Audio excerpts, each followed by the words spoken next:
terdapat pihak yang tidak bertanggungjawab memainkan sentimen perkauman, fitnah menunggang isu pencerobohan ini. Terbaru, satu rakaman TikTok kononnya terdapat satu lombong emas haram di tengah-tengah pokok durian di Raub.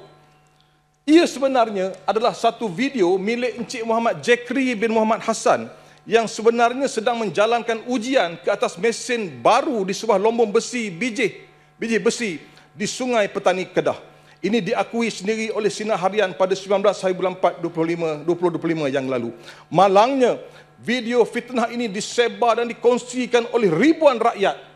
Saya nak sebutkan bahawa Kerajaan Persekutuan telah bertindak sangat tegas dengan menaikkan jumlah denda maksimum sehingga ke RM500,000 atau penjara tidak melebihi 5 tahun atau kedua-duanya sekali kerana kesalahan menceroboh tanah kerajaan.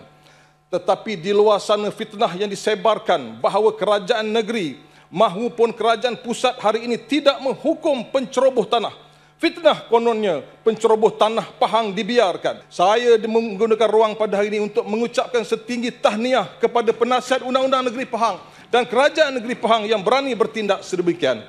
Marilah kita menghayati titah diraja ke bawah Duli Paduka Baginda As-Sultan Abdullah dalam program Himpunan Pahang Bermunajat. Raja berdaulat di Masjid Negeri Sultan Ahmad I, Kuantan, 28 hari bulan 2 2025 lalu, yang memperingatkan kita semua supaya semua pihak mesti meninggalkan sifat suka memfitnah, menabur kebencian dan menyebarkan berita tidak benar.